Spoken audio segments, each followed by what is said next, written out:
अगर बुआ जी ने कुछ कहा है ऐसा तो मैं सुनने का प्रयास करूंगा बुआ जी ने क्या कहा है। मेरे खून के रिश्ते हैं उनसे। चमड़ा तारना भी जानते हैं, उसका जूता बनाना भी जानते हैं, उसको पहनना भी जानते हैं, उसको सर में मारना भी जानते हैं। फांसी करा दो चंद्रशेखर को, दोबारा से कोई मुकदमा करके घटना करके उसमें राशु का लगा भेज दो, मूंछों पे ताव बरकरार रहेगा। 5 अगस्त को चंद्रशेखर रावण ने एक ट्वीट करते हुए लिखा था, भीम आर्मी और आजाद समाज पार्टी आज यानी 5 अगस्त 2020 को बहुजनों को देश का शासक बनाने का संकल्प करती है। हम मान्यवर साहब के जिसकी जितनी संख्या भारी उसकी उतनी हिस्सेदारी के मिशन को साकार करेंगे। यह हम बहुजनों का संकल्प है, हम इसे हर कीमत पर पूरा करेंगे। जय भीम। ये ट्वीट ये बतलाने को काफी है कि चंद्रशेखर आजाद रावण किस तरह की राजनीति करते हैं। चंद्रशेखर आजाद रावण ऐसा नाम जिसे 2017 से पहले शायद ही कोई जानता हो। 2015 में पश्चिम उत्तर प्रदेश में ये नाम पहली बार सुर्खियों में आया था। आजाद के आगे का रावण चंद्रशेखर ने खुद अपने मन से लगाया है। कुछ लोग तो ये भी कहते हैं कि प्रसिद्धि पाने के लिए उसने अपने नाम के आगे रावण लगा लिया। लोग जो भी कहे, लेकिन बंदा फेमस तो हो ही गया। हालांकि अभी नेता बनने की प्रक्रिया में है। चंद्रशेखर सहारनपुर का रहने वाला है। 2014 में अपने 2 साथियों सतीश कुमार और विनय रतन सिंह के साथ मिलकर चंद्रशेखर ने भीम आर्मी बनाई थी। ऐसा कहा जाता है कि भीम आर्मी की अवधारणा और इसके पीछे का सारा दिमाग सतीश कुमार का है। उन्हें एक चेहरे की तलाश थी जिसे चंद्रशेखर ने पूरा किया। भीम आर्मी शुरुआत में दलितों के लिए काम करती थी, चाहे दलित परिवार के बच्चों का एजुकेशन हो या उनकी बेटियों की शादियां। भीम आर्मी इसमें सहयोग करती थी। तब ये काम शांति से हुआ करता था, ना कोई हल्ला ना ही कोई बवाल। 2017 में जो हुआ उसने भीम आर्मी और चंद्रशेखर दोनों को पूरी तरह से बदल दिया। देश की एक बड़ी दलित आबादी भीम आर्मी के बारे में जानने लगी और चंद्रशेखर आजाद दलितों का एक ऐसा चेहरा बनकर उभरा जो न सिर्फ घर बैठकर दलित उत्पीड़न की बात करता है बल्कि सड़क पर आकर धरना प्रदर्शन भी करता है।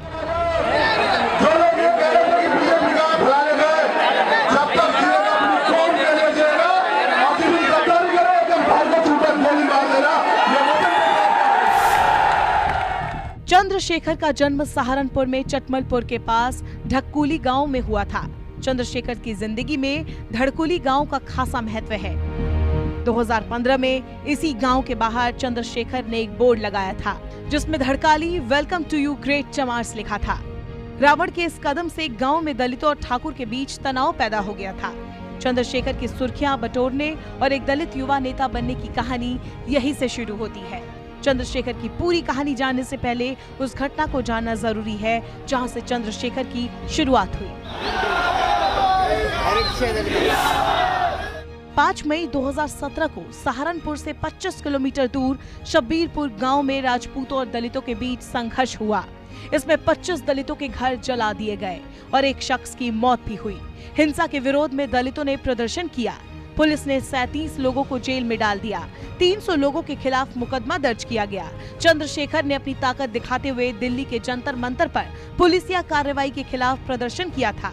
इस दौरान रावण ने 37 निर्दोष दलितों की रिहाई की मांग की।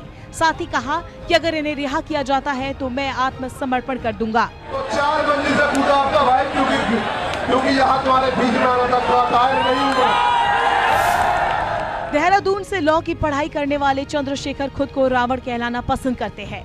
चंद्रशेखर इसके पीछे की वजह भी बताते हैं। वो कहते हैं रावण अपनी बहन शूर्पणखा के अपमान के कारण सीता को उठा लाता है, लेकिन उनको भी सम्मान के साथ रखता है। भले ही रावण का नकारात्मक चित्रण किया जाता रहा हो, लेकिन जो व्यक्ति अपनी बहन के सम्मान के लिए लड़ सकता हो और अपना सब कुछ दांव पर लगा सकता हो, वो गलत कैसे हो सकता है। चंद्रशेखर को अब तक किसी चुनाव में सफलता नहीं मिली है, लेकिन राजनीतिक तौर पर यूपी की सियासत में खासकर पश्चिमी उत्तर प्रदेश में वो हाल के दिनों में दलितों के रहनुमा बनकर उभरे हैं। मायावती बेशक दलितों की सबसे बड़ी नेता है, लेकिन 2014 के लोकसभा चुनाव के बाद लगातार उनका ग्राफ गिरता जा रहा है। बीजेपी और कांग्रेस को सियासी तौर पर तब फायदा होगा जब मायावती कमजोर होंगी।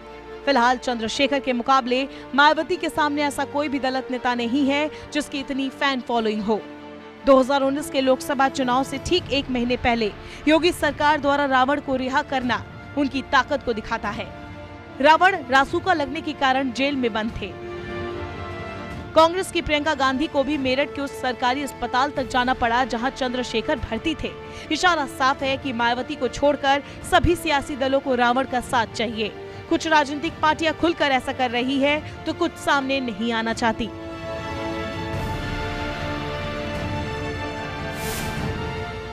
वकालत की पढ़ाई करने वाला चंद्रशेखर रावण अमेरिका जाकर बड़ा वकील बनना चाहता था, लेकिन एक बार पिता को सरकारी अस्पताल में इलाज कराने के दौरान उसने जो दलितों की स्थिति देखी, उसके बाद उसने दलितों के लिए ही काम करने की सोची।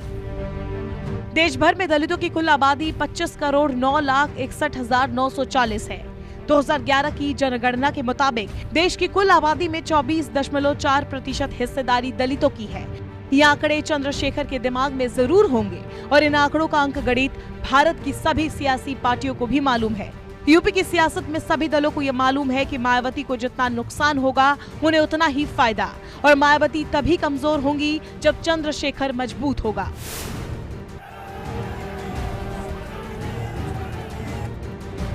मायावती चंद्रशेखर का सपोर्ट क्यों नहीं करती?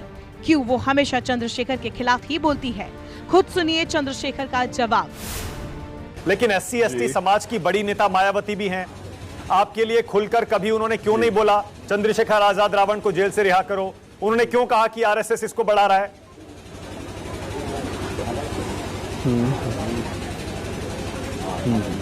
देखिए ऐसा है ना मित्र मेरे, मैं जेल में था और मुझे पता नहीं मेरे बारे में किसने क्या बोला, मुझे तो अभी आके धीरे धीरे पता लगेगा ना। दूसरी बात, अगर उन्होंने कुछ कहा भी है वो एक राजनीतिक लड़ाई लड़ रही, राजनीतिक मिशन में, ना कि सामाजिक मिशन में, और मैं एक सामाजिक मिशन में हूँ, तो राजनीतिक मिशन के लोग मेरा विरोध करे समझ आता है। अगर बुआ जी ने कुछ कहा है ऐसा तो मैं सुनने का प्रयास करूंगा बुआ जी ने क्या कहा है, फिर मैं प्रयास करूंगा अगर बुआ जी को मुझसे कोई शिकायत है कुछ तो मैं उसे दूर भी करने का काम करूंगा, क्योंकि मैं तो राजनीतिक लड़ाई लड़ ही नहीं रहा हूँ।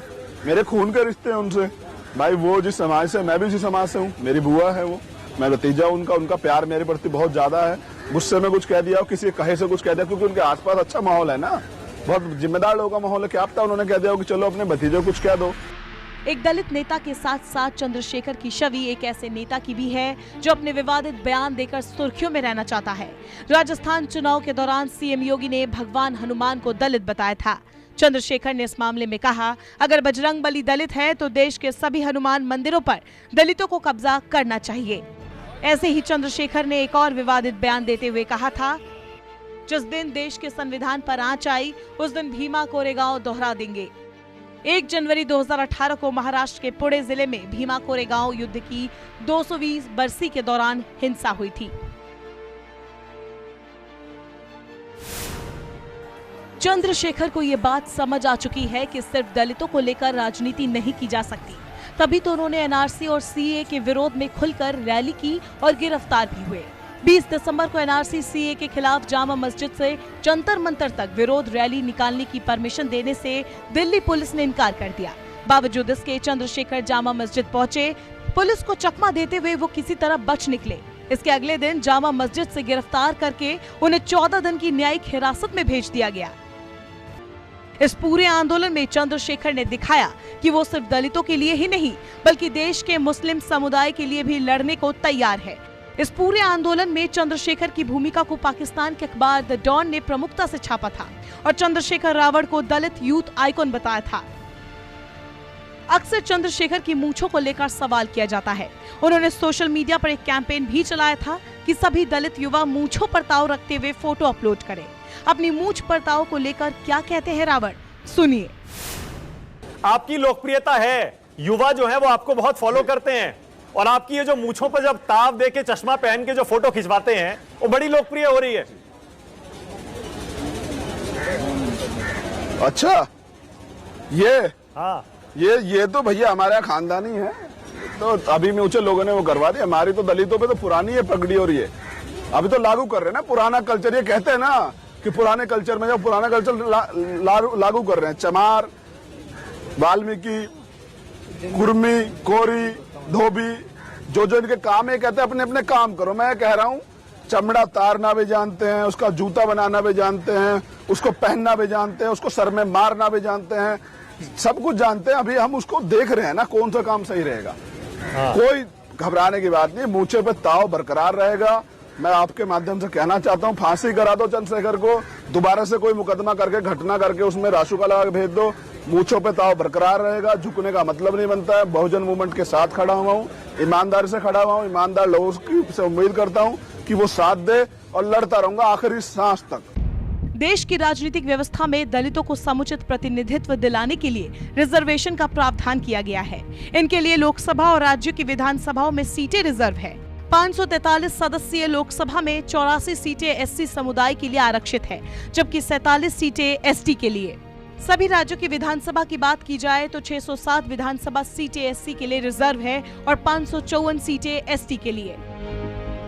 ऐसा नहीं है कि चंद्रशेखर आजाद रावण जो लड़ाई लड़ रहा है वो आज से पहले किसी ने नहीं लड़ा हो। बदलाव एक स्वाभाविक प्रक्रिया है जो निरंतर चलता रहता है। चंद्रशेखर रावण को कुछ लोग बदलाव की तरह देख रहे हैं, एक ऐसा बदलाव जो दलित राजनीति में नया है। पहले ये लड़ाई संसद और विधानसभाओं में लड़ी जाती थी, रावण ने इसे सड़क पर ला दिया। दलितों के उत्थान में रावण की जो विचारधारा है उसमें एक प्रकार की आक्रामकता है जिसे दलितों की एक बड़ी युवा आबादी पसंद कर रही है। चंद्रशेखर की तरह एक और युवा नेता है गुजरात का, जिग्नेश मेवानी नाम है उसका। दलितों की लड़ाई लड़ता है लेकिन बिना बवाल के, बिना कोई शोर शराबे के। चंद्रशेखर लोकप्रिय है लेकिन उनकी अब तक की राजनीति में जितना शोर है उतना ही विवाद भी। जिस दिन ये दोनों पीछे रह जाएंगे, राजनीति में चंद्रशेखर बहुत आगे होंगे, खासकर देश की दलित राजनीति में। उन्होंने तो पढ़ा होगा, हमारे डीएनए में हमारे बाप ने लिखा था। नमस्कार, मैं हूं मानक गुप्ता। अगर आपको हमारा ये वीडियो पसंद आया हो तो इसे लाइक और शेयर जरूर करें, और हां, हमें सब्सक्राइब और फॉलो करना ना भूलें ताकि आप देश और दुनिया की कोई खबर मिस ना करें। तो जुड़े रहिए हमारे साथ और देखते रहिए न्यूज़ 24।